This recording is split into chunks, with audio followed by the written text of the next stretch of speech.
Hello students, आज मैं start कर रहा हूं परमुटेशन एंड कॉम्बिनेशंस का लेक्चर नंबर 3। और यहां पर पहले एक आर्टिकल की बात करते हैं। Number of divisors of N, मैं लिख देता हूं। Number of divisors of N, N कोई भी नेचुरल नंबर है। हम ऐसे बोल सकते हैं every natural number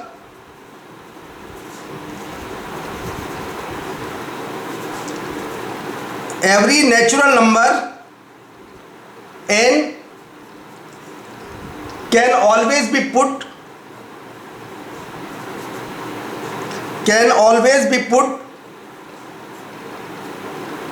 in the form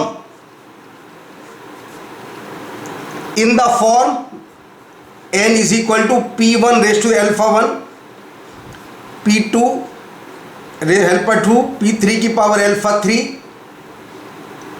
last में सपोज करो पी के की power alpha K, where P1, P2, P3, P K are different prime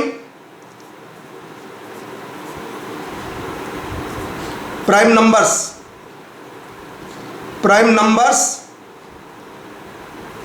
and alpha 1, alpha 2, alpha 3, alpha K belongs to whole number. किसी भी natural number को prime numbers की power में represent किया जा सकता है।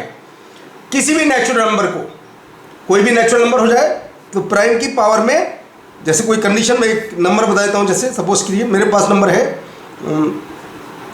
कोई भी नंबर 250 है सपोज करो, तो 250 क्या लिखेंगे, 2 की पावर 1 इंटू 5 की पावर 3। देखिए ये 2 भी प्राइम नंबर, 5 भी प्राइम नंबर। तो किसी भी every natural number n can always be put in the form, ये form P1, P2, P3 different prime numbers हैं, alpha 1, alpha 2, alpha 3 belongs to W whole number.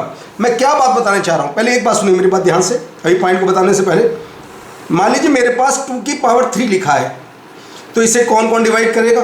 एक तो 2 की पावर 0 करेगा, 2 की पावर 1 करेगा, 2 की पावर 2 करेगा, 2 की पावर 3। तो कितने डिवाइजर है इसके अंदर? 4। 2 की पावर 3 को डिवाइड करने वाले हैं 2 की पावर 0 1 से भी डिवाइड होगा, 2 की पावर 1 से भी, 2 की पावर 2 से, 2 जितनी पावर होती है उससे एक एक्स्ट्रा डिवाइजर होता है। 2 की पावर को 3 को डिवाइड करने वाले डिवाइजर कितने हैं? 4। अब मैं इसके ऊपर कंडीशन बता रहा हूं, कौन कौन सी कंडीशन, जरा देखिए ध्यान से बात को। पहला पॉइंट, टोटल नंबर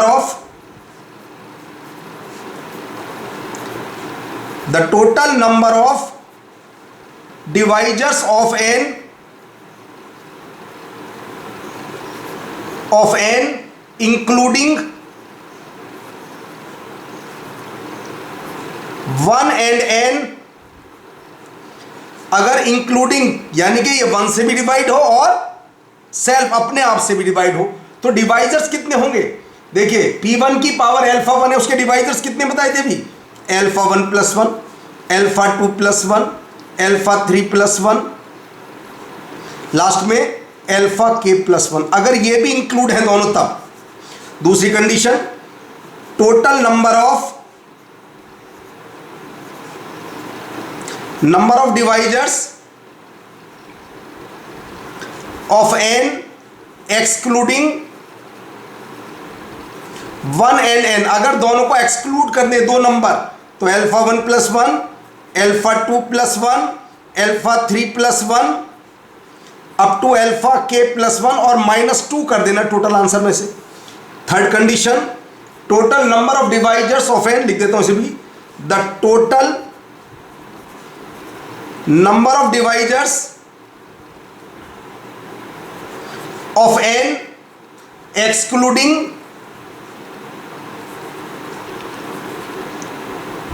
आइदर 1 और n। तो इसमें क्या करेंगे, इसमें -1 कर देंगे, अल्फा 1 + 1, अल्फा 2 + 1, अल्फा 3 + 1। और जो भी कंडीशन जैसा बोलेगा एग्जाम में, उस कंडीशन के अकॉर्डिंग क्वेश्चन ट्राई करेंगे। मैं तो फॉर्म बता रहा हूं पहले से। अब आता है टोटल नंबर ऑफ डिवाइजर्स होने के बाद सम ऑफ ऑल डिवाइजर्स।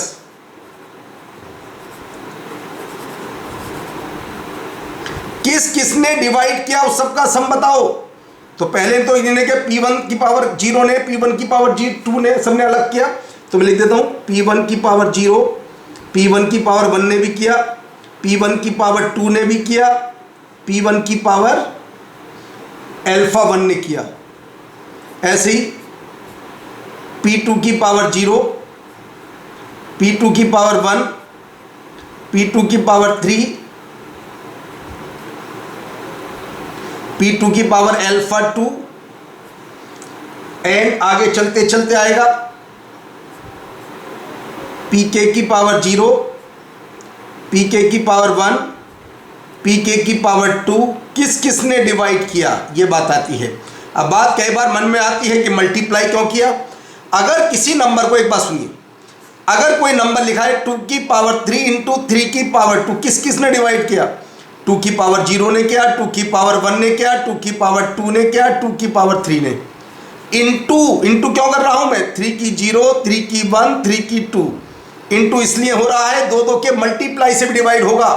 2 इंटू 3 6 से भी डिवाइड होगा, इसलिए मल्टीप्लाई कर देते। सम ऑफ ऑल डिवाइजर्स, उन डिवाइजर्स का सम कितना है।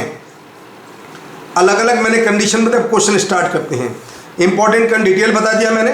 क्वेश्चन कैसा है देखिए, एग्जाम्पल 1, इफ n 10800, पहले n को पावर में कन्वर्ट कर लीजिए, डिवाइड कर करके मैं लिख देता हूं डायरेक्ट 2 की पावर 4 इंटू 3 की पावर 3 इंटू 5 की पावर 2।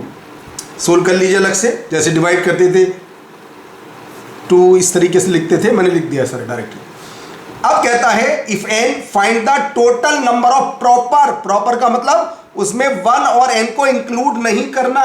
तो क्या होंगे फर्स्ट पार्ट में 4 + 1 डिवाइजर्स, 3 + 1, 2 + 1 प्रॉपर, यानी कि वो 1 और n के अलावा किससे डिवाइड है टोटल, वो कितने डिवाइजर्स हैं। तो 60 - 2 फर्स्ट पार्ट का आंसर आ गया 58। बी पार्ट क्या कहता है, total number of even divisors. Even के अंदर 2 की पावर 0 नहीं लेंगे, क्यों? इवन में 2 का आना जरूरी है। अगर ये 2 की पावर 0 आ गया फिर तो ये इवन बनेगा ही नहीं। तो यहां पर 4 + 1 नहीं कह लेंगे, ओनली 4, और ये क्या 3 + 1, और ये 2 + 1। यहां कोई प्रॉब्लम नहीं बिल्कुल भी, और इसमें कोई प्रॉपर नहीं बोला। Total number of even divisors, तो ये आते हैं 48। C part, total number of divisor which are multiple of 10, जो 10 के मल्टीपल हो। ध्यान हो, 10 किसकी हेल्प से बनता है? 2 और 5 की हेल्प से 10 बनता है। 2 और 5 की हेल्प से 10 बनता है। तो 2 और 5 के टोटल, जैसे 2 वाले सब कुछ लेंगे, 5 वाले सब कुछ लेंगे, तो 2 वाले सब कुछ है 4, और ये होगा 3 + 1 इंटू 2, ये आ गया 32। देख लीजिए ध्यान से, 2 और 5 की हेल्प से 10 आता है, तो 2 वाले के सारे लेंगे और 5 वाले सब लेंगे, इसमें 3 हो ना हो कोई फर्क नहीं पड़ता, 32।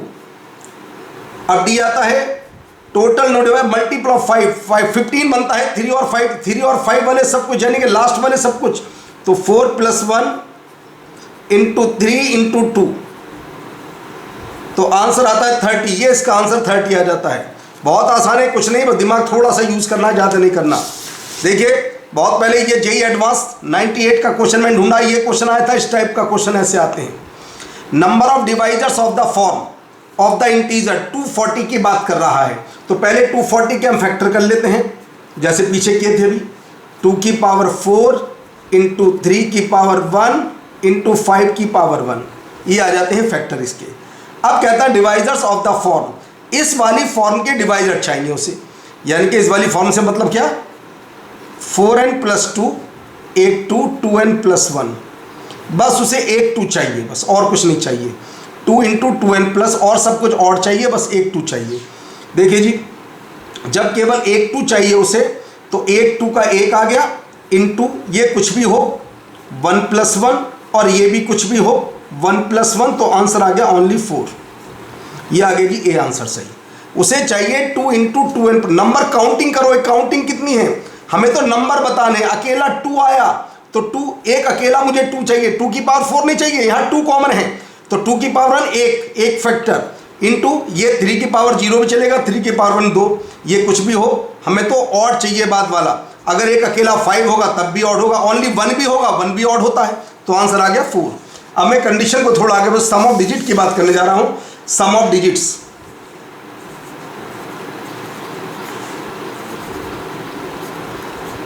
पहले मीनिंग समझ लीजिए क्या मतलब है सम ऑफ डिजिट्स का। मान लीजिए मेरे पास 3 डिजिट का एक नंबर है 1 2 3, इनको इंटरचेंज करके ऐसे लिख सकता हूँ 2 1 3, या लिखूँ इसे मैं 2 3 1, या लिखूँ 3 2 1 3 1 1 3 2, ऐसे लिख सकता हूँ। अब जरा बताइए इन सबको ऐड करके देखिए क्या आता है। यह सम ऑफ यूनिट प्लेस डिजिट, और ये है सम ऑफ 10 प्लेस डिजिट, है सम ऑफ 100 प्लेस डिजिट, मगर सबका सम सेम होगा। मगर बुक्स में सभी में एक चल रहा है सम ऑफ यूनिट प्लेस डिजिट की बात करता है। अगर आईटी में क्वेश्चन आ गया सम ऑफ 10 प्लेस डिजिट, जब भी उसका आंसर यही आएगा, चाहे ऐड करके देख ली, केवल इंटरचेंज किया गया, कुछ नहीं किया गया। जो sum of unit place digit is equal to sum of 10 place digit is equal to sum of 100 place digit. तो इसमें आर्टिकल है the sum of the digits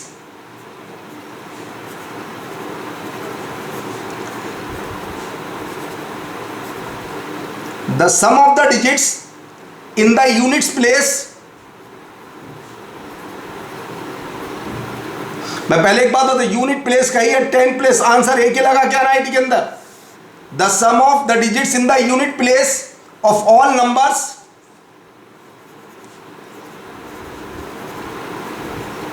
देखिए ये सभी नंबर हैं इन डिजिट की हेल्प से बने, ऑल नंबर्स 1 2 3 की हेल्प से कितने सारे नंबर बनते हैं, of all numbers formed with the help of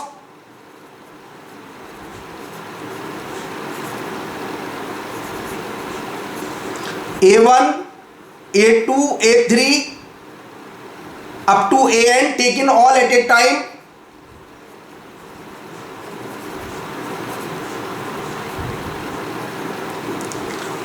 और एक बात और, repetition of digits not allowed, of digits not allowed.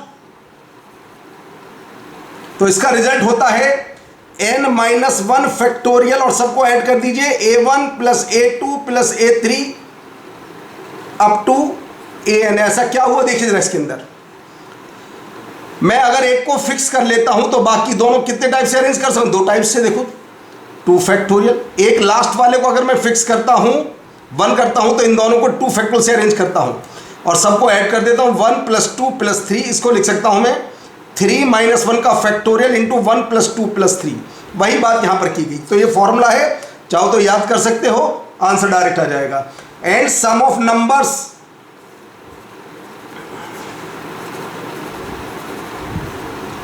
उन नंबर्स का सम क्या है, ये तो मैंने निकाला यूनिट प्लेस का।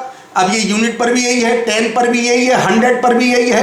तो बस पहले आंसर के अंदर तुम्हें मल्टीप्लाई करनी होगी A1 plus A2 plus A3 up to AN में मल्टीप्लाई करनी होगी किसका, 1 plus 10 square 10 raise to the power n-1, इसका मल्टीप्लाई करना होगा। क्या करना होगा इसका मल्टीप्लाई, यूनिट में 1 का मल्टीप्लाई, 10 प्लेस में 10 का, 100 में 100 का मल्टीप्लाई। तो यार सम ऑफ द नंबर्स।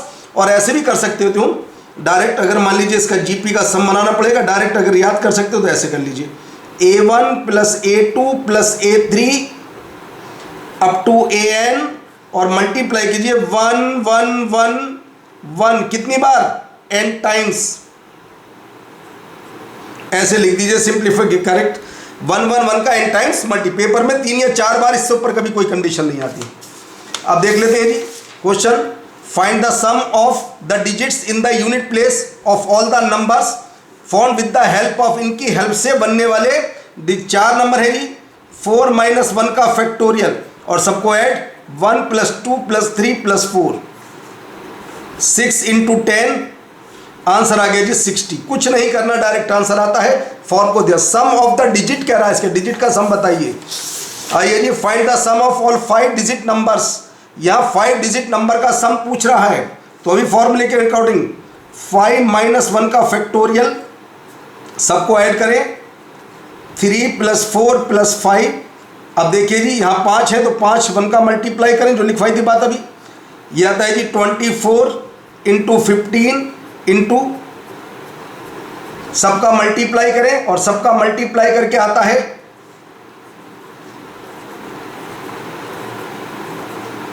ये इसका फाइनल जवाब, सबका मल्टीप्लाई करके ये कंडीशन आ जाती है।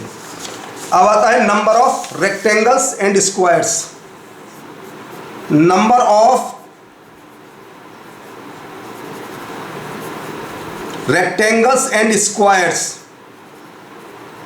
एक फिगर के अंदर स्क्वायर और रेक्टेंगल के नंबर काउंट करने हैं। पहला point, number of rectangles of any size,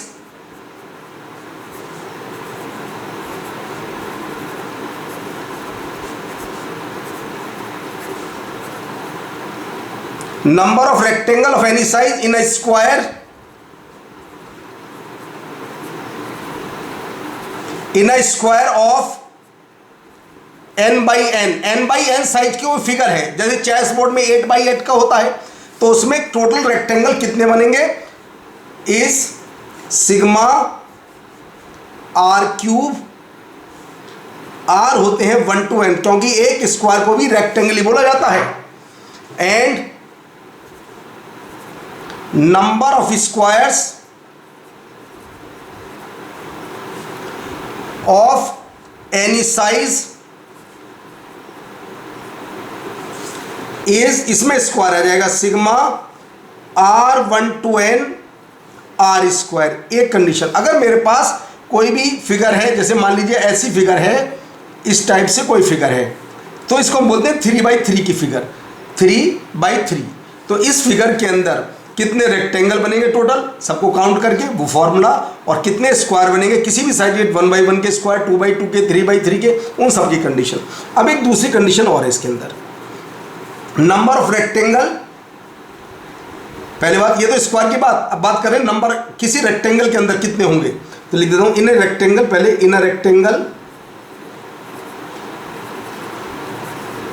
in rectangle of size n/p, उसका साइज n/p है, और कंडीशन मालूम है कौन सा ज़्यादा है, कौन सा, np से कम है, np से कम है। तो इस कंडीशन के अंदर बताना है नंबर ऑफ रेक्टेंगल कितने होंगे, नंबर ऑफ स्क्वायर। तो लिखेंगे then number of rectangles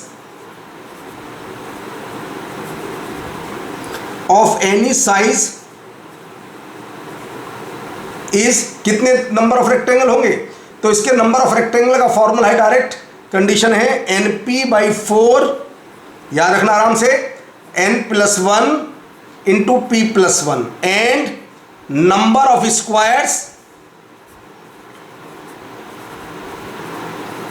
of, जब भी पेपर में कंपटीशन में कोई क्वेश्चन आएगा दोनों बातें पूछेगा वो एक साथ, तो इसलिए रिजल्ट याद होने चाहिए, sigma r is equal to 1 to n, n+1 minus r into p+1 फिर एक बात देख लीजिए, जो छोटा होता वो आता है ऊपर, सिग्मा r से छोटा क्या, n लेस देन p।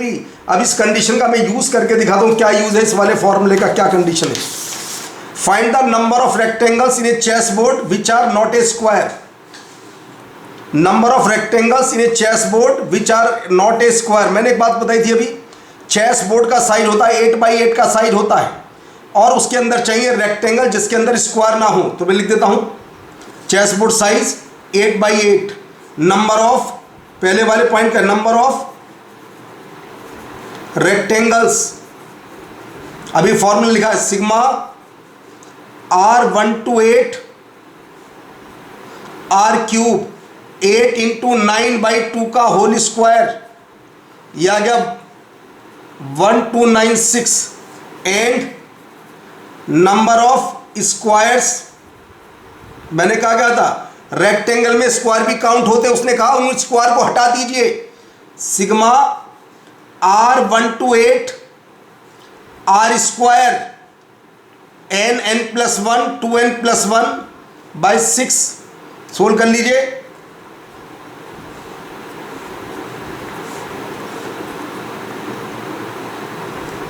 ये आ गया जी, तो आंसर क्या होगा जी, आंसर दोनों को माइनस कर दीजिए, 1296 minus 204,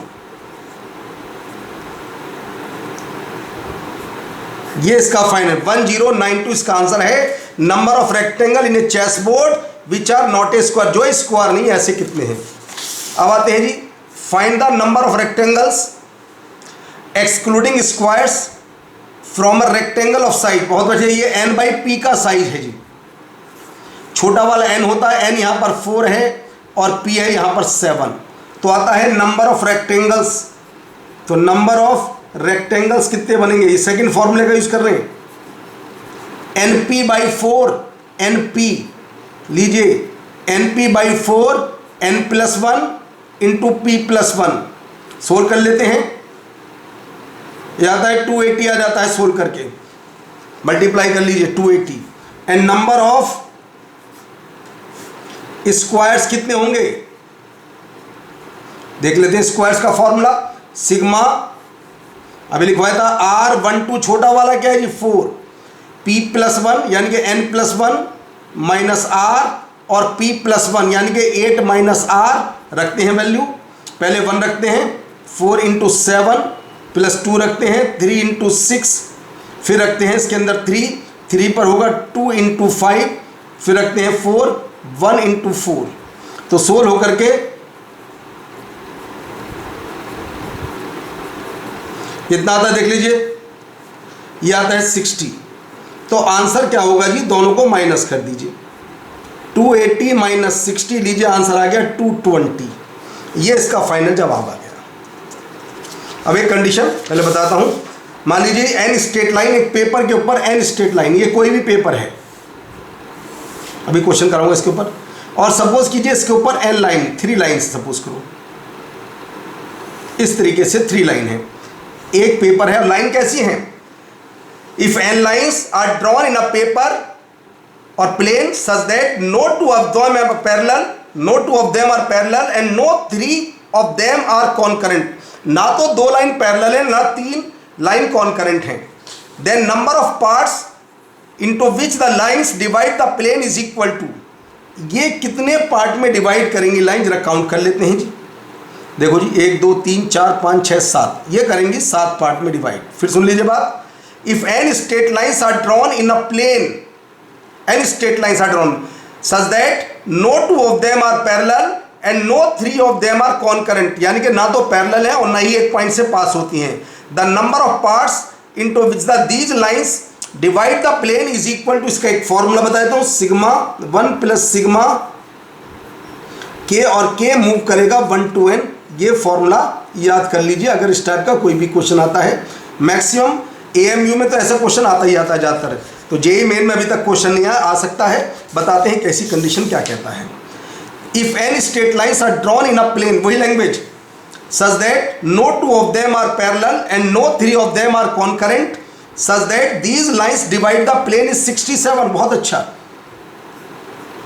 sigma r is equal to 1 to n, r is equal to ये है 67। ये जो इससे कंडीशन बोली, ये कंडीशन है 67। तुम्हारा मन है r रखो n रखो, कोई फर्क नहीं पड़ता इस बात से, कोई भी कंडीशन कैसी भी आ जाए, मगर यहां पर कंडीशन का जवाब यही है। अब इस कंडीशन के अंदर आते हैं, थोड़ा सा आगे बढ़ाते हैं। 1 प्लस होता है n प्लस 1 बाई 2 67,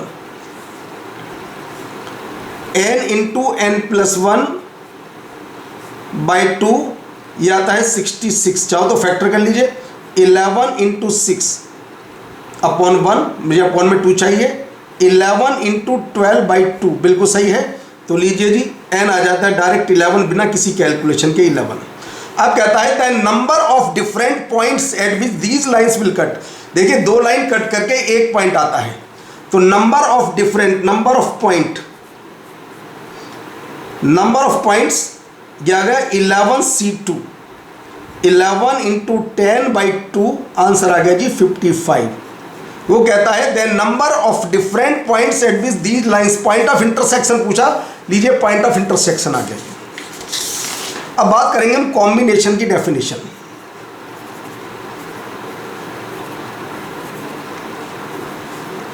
पहले समझ लीजिए कॉम्बिनेशन क्या होता है। परमुटेशन में ऑर्डर का ध्यान रखा जाता था, कॉम्बिनेशन में ऑर्डर का ध्यान नहीं होता, ऑर्डर का कोई मीनिंग नहीं होता यहाँ पर। Without reference to the order, order का रेफरेंस नहीं दिया जाता। जैसे हम इस तरीके से बोल सके, ग्रुप्स बनाते हैं लोगों के, ग्रुप्स में 10 लोग में, एक ग्रुप में 10 लोग, उन्हें अरेंज करने की आवश्यकता नहीं, वो कैसे भी चल सकते हैं। या कमेटियां बनाते हैं, कुछ भी करते हैं, सिलेक्शन करते हैं। तो मैं बोल देता हूं, each of the different groups or selections which can be made by some or all of a number of given things without reference to the order of the given things, without reference to the order. आगे जी देखिए condition क्या, अगर मेरे पास each of the different group, एक group है या सिलेक्शन की कंडीशन है, ये कमेटियां हैं, उनमें से कुछ या सभी को एक साथ लेकर ऑर्डर का ध्यान न रखा जाए तो उन्हें अरेंज करने का सिस्टम कहलाता है कॉम्बिनेशन। क्या मैं बोल देता हूं, each of the different groups or selections which can be made by some, या तो कुछ को, or all of a number of things without reference to the order of the things in each group. किसी भी group के अंदर order की आवश्यकता नहीं है, इज कॉल्ड अ कॉम्बिनेशन। अब कॉम्बिनेशन उसे कहते हैं जिसमें कोई ऑर्डर का रेफरेंस नहीं दिया जाए। तो एक कंडीशन बताता हूं, the number of combinations, the number of combinations of n different things, हमेशा सब चीज डिफरेंट होती हैं। पहले लेक्चर में बताई थी बात, ये चाहे परमुटेशन हो या कॉम्बिनेशन, सारी चीज डिफरेंट ही होती है उसके अंदर। N different things taken r at a time,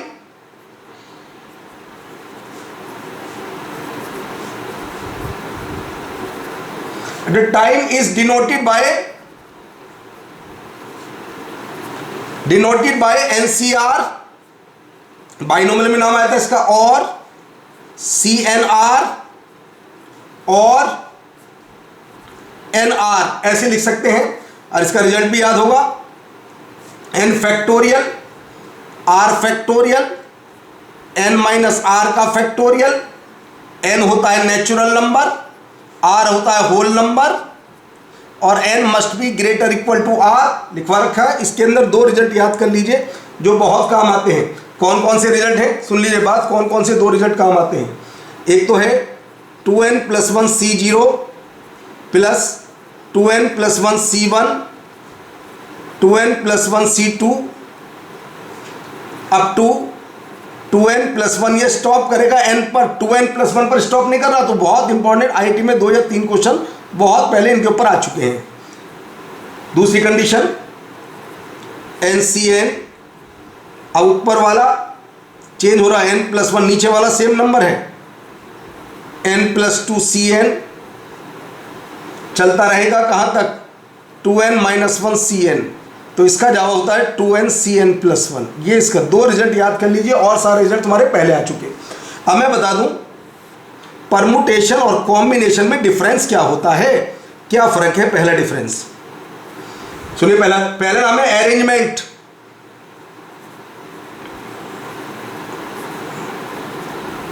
arrangements, और इसमें लिख सकता हूं सिलेक्शंस, चूज, या तो सिलेक्शन होंगे या चुनाव करेंगे, दोनों चीज। इसमें आता है दूसरा point, standing in A line और सीटेड इन ए रो। लिख देता हूं, स्टैंडिंग इन ए लाइन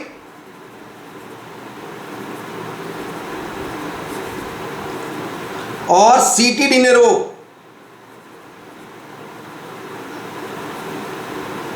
तो इसमें क्या बोलेंगे, distributed group is formed, distributed group is formed, distributed group is form. जो ग्रुप में उनको करेंगे, ग्रुप में जैसे 10 लोग हैं एक साथ ग्रुप में, उनको डिस्ट्रीब्यूट करेंगे ग्रुप में, उस वाली कंडीशन में। इसमें क्या होता है, लाइन में खड़े करेंगे या रो में बैठाएंगे लोगों को। अब कंडीशन 2 कंडीशन में और लिखता हूँ, यहाँ लिख देता हूँ 2 कंडीशन। तीसरा रिजल्ट अभी से कर लेंगे, यहाँ पर दोनों का डिफरेंस की बात चल रही है। इसके अंदर आती हैं प्रॉब्लम्स ऑन डिजिट्स, किए थे हमने डिजिट के प्रॉब्लम बहुत सारे डिजिट्स। इसमें आती हैं कमेटी, कमेटियां बनती हैं, जैसे कांग्रेस कमेटी है, ऐसी कमेटियां होती हैं। ग्रुप वाली कंडीशन की बात कर रहे हैं। अब आता है चौथी कंडीशन और आखिरी, problems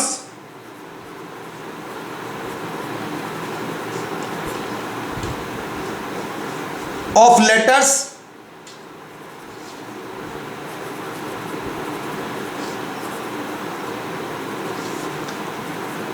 from word, problems on letters from word, और इसके अंदर आता है ज्योमेट्रिकल प्रॉब्लम। Number 4 geometrical.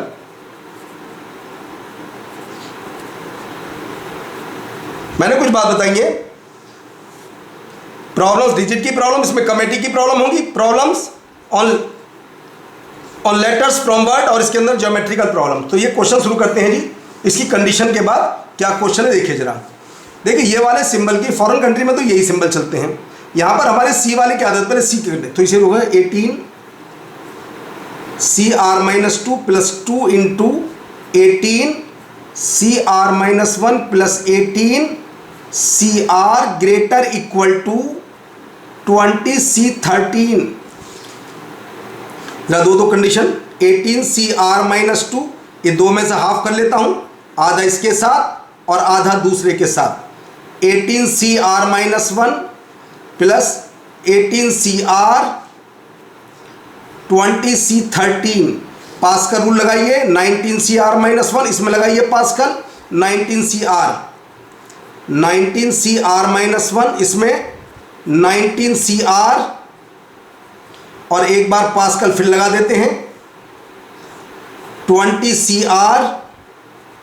अब तक कोई क्वेश्चन इनइक्वलिटी में नहीं था, ये ऐसा, और इसको ऐसे लिख सकते हैं 20 CR 20 C7, नीचे वाला ऊपर वाले के हाफ से ज्यादा है।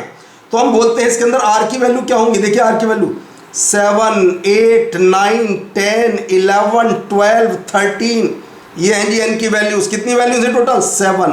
तो इंटीजर टाइप का क्वेश्चन था, पूछता है कि number of values of R की वैल्यू कितनी है। Consider 3 boxes each containing 10 balls, 3 box है, सभी के अंदर 10-10 बॉल हैं। Labelled 1 2 3 10। Suppose 1 ball is randomly drawn from each of the box, प्रत्येक बॉक्स से एक बॉल निकाली जाती है, उसको हम NI से रिप्रेजेंट करते हैं। NI का मतलब क्या, अगर हम पहले बॉक्स से लेंगे तो IN1, 2 लेंगे तो दूसरे बॉक्स से, 3 लेंगे तीसरे बॉक्स से। The level of the ball from the ith box, ith मतलब 1 रखते हैं पहला बॉक्स, 2 रखते हैं दूसरा।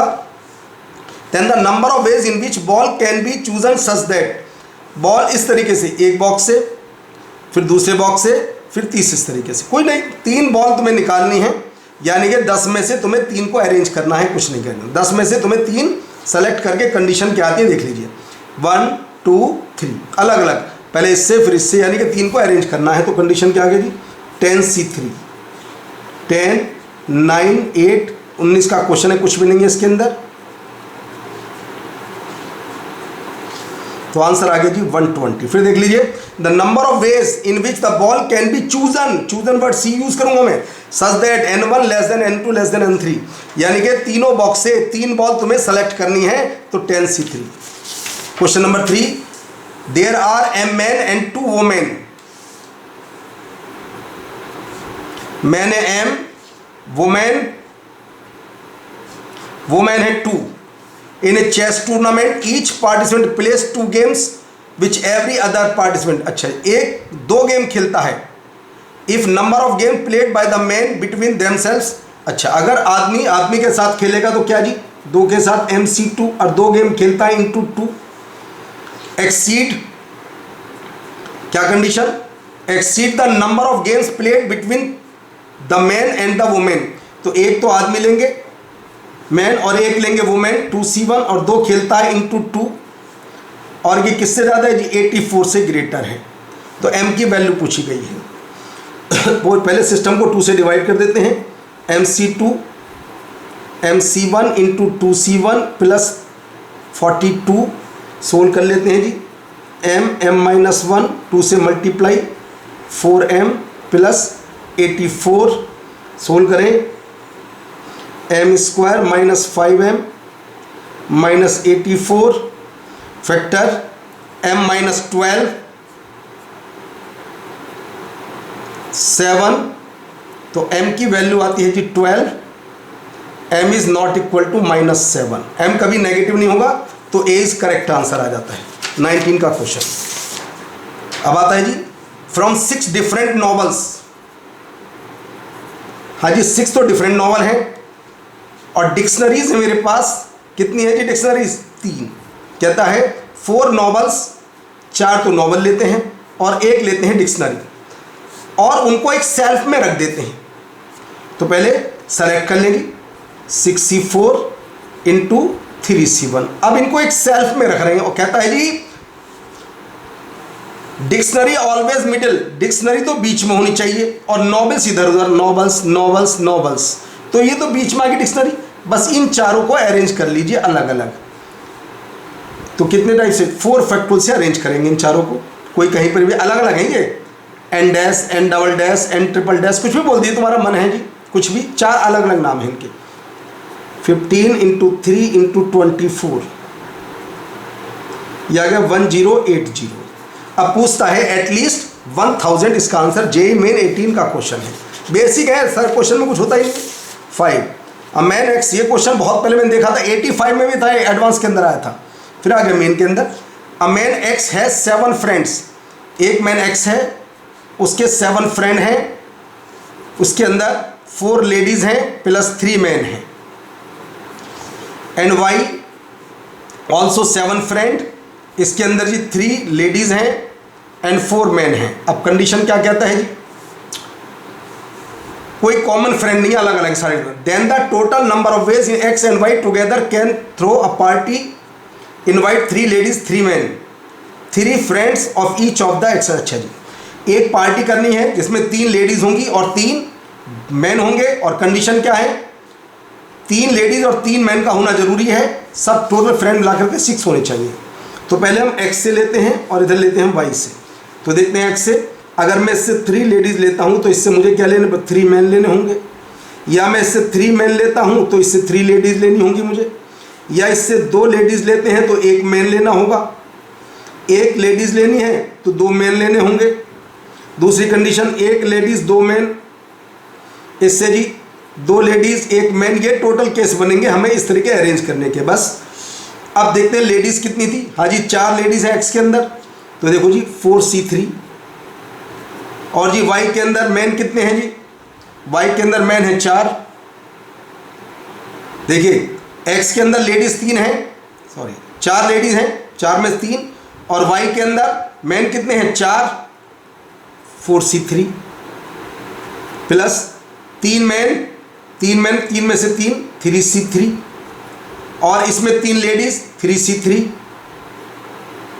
प्लस 2 लेडीज़, पहले से 2 लेडीज़ हैं 4C2, 1 मैन है 3C1, and 1 ladies 3C1 into 2 man 4C2, आगे 1 lady 4C1, 2 man 3C2 into 2 ladies 3C2, 1 man 4C1, simplify कर लेते हैं जी, 16 प्लस 1 प्लस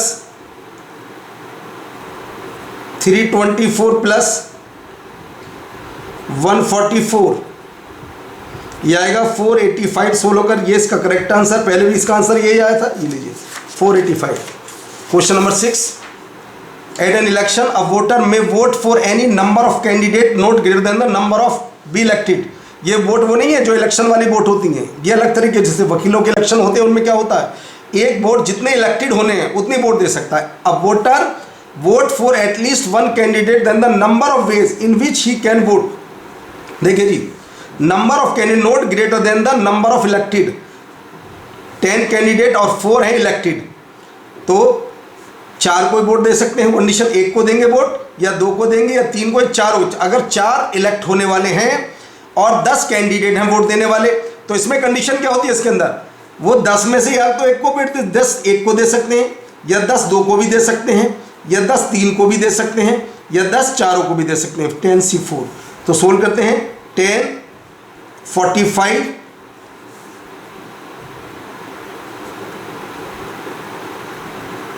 120 10C4,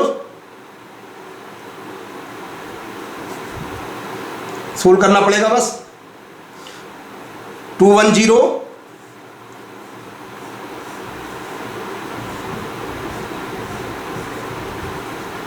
385 इसका करेक्ट आंसर है। तो वहाँ पर जो नॉर्मल होते हैं वहाँ तो वोट देने का अधिकार एक को होता है, यहाँ पर जितने इलेक्टेड होंगे, जैसे मान लीजिए इसमें 4 इलेक्टेड हैं तो कंडीशन क्या है, 10, एक को एक वोट दे सकते हैं या 2 को दे सकते हैं या 3 को दे, 4 को भी दे सकते हैं। अब आइए, a student is to answer 10 out of 13 question, total 13 question है और 10 के उसे आंसर देने हैं। He must at least 4 from first 5 question, ये पहले 5 क्वेश्चन है, 5 और प्लस ये कितने बचेंगे, 8 क्वेश्चन। वो कहता है कम से कम 4 के देगा जी आंसर, पहले में 4, या तो 4 के देगा, टोटल 10 के देने, 4 इससे देगा और इससे कितने देगा, 6, एटलीस्ट 4 है, या 5 इससे देगा, 5 इससे देगा। देख लो कंडीशन क्या कहता है, first 5 question the number of choices available to him is, कम से कम पहले 5 क्वेश्चन में, such that he must choose at least 4 from the first 5 question, पहले 5 क्वेश्चन में कम से कम 4 चूज करेगा। तो मैं कहता हूं 4 करेगा या 5 करेगा, अगर 4 इससे करेगा बाकी 8 में से 6 करेगा, क्योंकि 13 टोटल 10 सेलेक्ट करने उसे, 5 लेगा तो कैसे, 5 में 5C4 इंटू 8C6 और 5C5 into 8C5, 5 into 8C2, 1 into 8C3, solve कर लेते हैं, 140 प्लस 56, यह आ गया 196 इसका करेक्ट आंसर, 196 ये इसका करेक्ट आंसर है। तो जेईई मेन 2003 का क्वेश्चन। अगली क्लास से हम आगे बढ़ेंगे।